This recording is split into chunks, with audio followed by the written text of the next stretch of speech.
regarder un film qui montre quand même une image très peu flatteuse du citoyen lambda que nous sommes et finalement qui montre à quel point nous obéissons à n'importe quelle autorité, et en l'occurrence, c'est l'autorité de la présentatrice de télévision.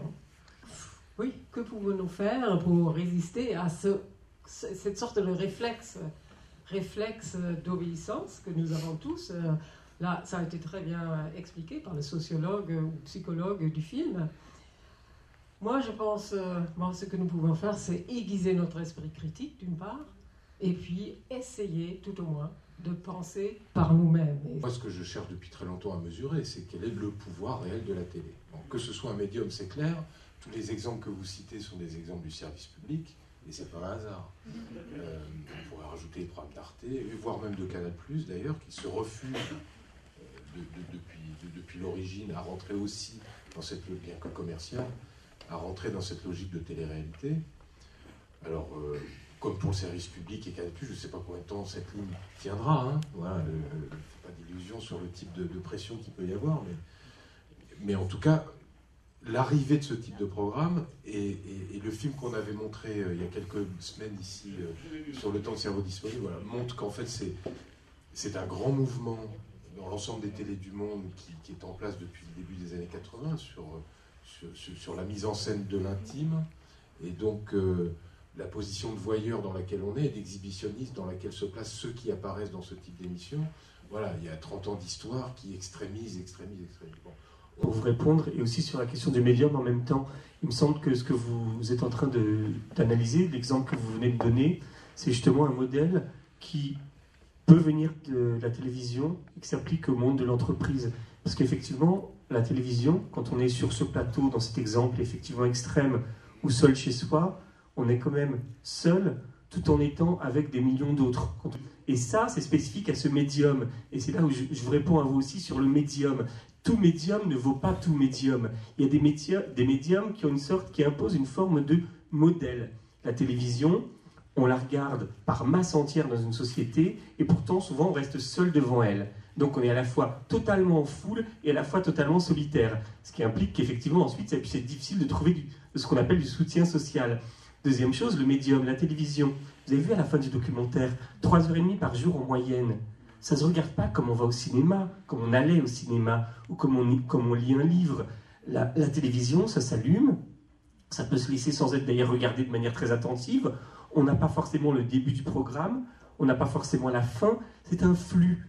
Et c'est un flux familier. C'est-à-dire que l'approche qu'on a de la télévision comme médium est quand même très différente, ou en tout cas peut être très différente, et est souvent très différente en fait de nos sociétés, de la manière dont on lit un livre ou dont on regarde un film au cinéma. Quand on va au cinéma, on arrive au début, on essaie de ne pas arriver en retard, on part à la fin, on a une œuvre, on a une fiction, on a une distance, on s'est déplacé de chez soi, on sait où on est.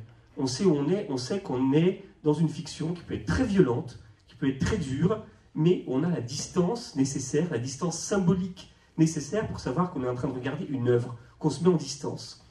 Pour vous répondre, je pense que la télévision est un médium qui n'est pas un médium comme les autres, qui peut donner des choses évidemment extraordinaires quand on voit des bons documentaires ou même des bonnes séries ou des bonnes émissions d'information. Ça, c'est évidemment qu'on peut bien regarder la télévision.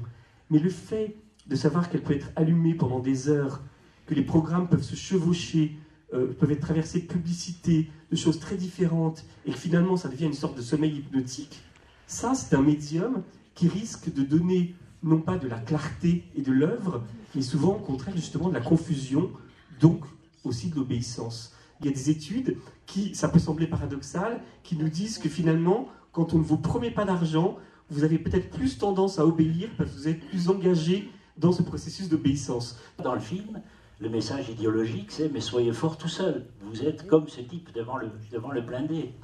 Et c'est là, est-ce qu'il n'y a pas une... Et deuxième chose pour moi, le plus important, pour résister, il faut être violent.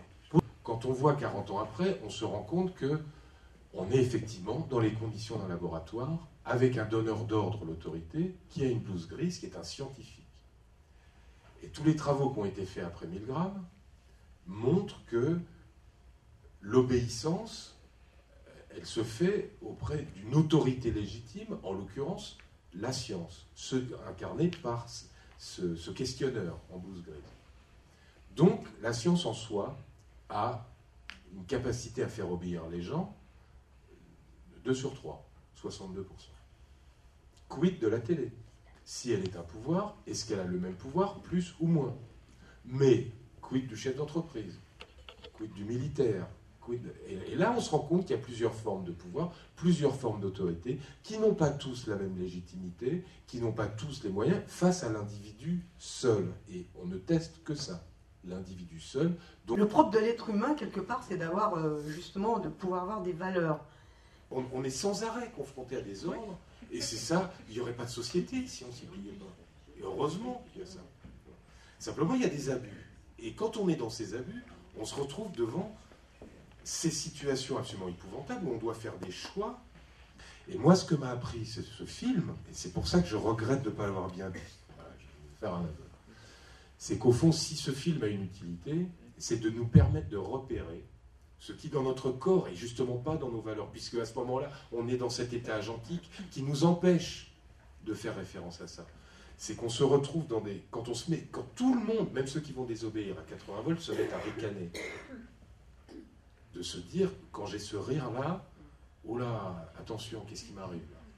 Il m'arrive quelque chose dont je n'ai pas conscience, mais mon corps me le dit. Je suis sous tension. Il se passe quelque chose, j'arrive pas. Oui, il me semble quand même quelque chose dont on n'a pas parlé, c'est de la sensibilité et de la capacité d'empathie, puisqu'on a fait venir quelqu'un pour parler de ça.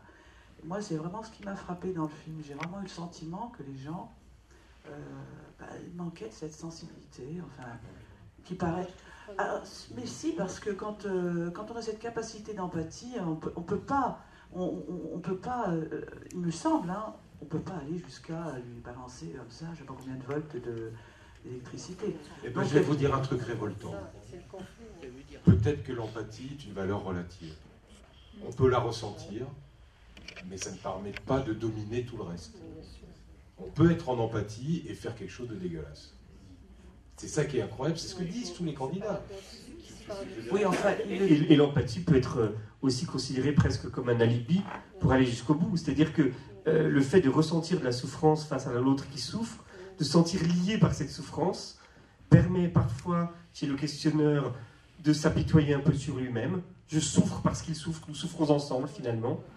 Donc, de parfois justement d'aller plus loin, de continuer à obéir en se disant de toute façon mon empathie me sauve. Et en tout cas, ce qui est évident en regardant tous ces questionneurs, c'est que très peu arrivent à extraire de cette empathie ce fameux acte de résistance qu'on peut peut-être considérer comme un acte violent, et en tout cas qui est simplement l'acte de dire non, de se lever, de plus être empathique avec personne, mais de se lever. Et c'est ça qui est, enfin moi, le plus important dans cette histoire, c'est l'histoire de l'effectuation. C'est effectivement, il y a des valeurs, effectivement, il y a de l'empathie, mais quand est-ce que ces valeurs et cette empathie vont vaincre sur le reste, sachant que les valeurs, comme l'empathie, peuvent être des alibis pour justement continuer à obéir en se donnant une bonne conscience. Et ce qui est incroyable, je trouve, dans cette expérience, et surtout qu'on la voit vraiment filmée, de même que Milgram, c'est comment on peut nous faire perdre le rapport avec le réel au nom d'une légitimité qui, ici, certes, comme disait Madame tout à l'heure, est le jeu. Certes, c'est un jeu. Donc, au bout d'un moment, on peut faire totalement perdre pied avec cette idée que c'est vraiment douloureux, que ça fait mal, etc. C'est un jeu, on est dans une sorte de légitimité supérieure du spectacle, du jeu et du c'est pour de faux.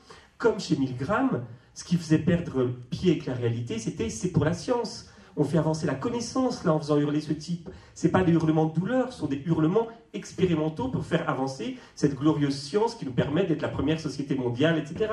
Et ce qui est extraordinaire, c'est justement cette manière dont on peut mettre en scène et mettre en place des processus qui, au nom d'une certaine légitimité, c'est un spectacle, c'est un jeu, ou c'est pour le bien de l'humanité, c'est pour la science, nous font complètement décomposer le réel et perdre totalement en vue cette fameuse valeur d'empathie qui est « je vois quelqu'un souffrir, donc je souffre », la décomposer et finalement la vider de son sens.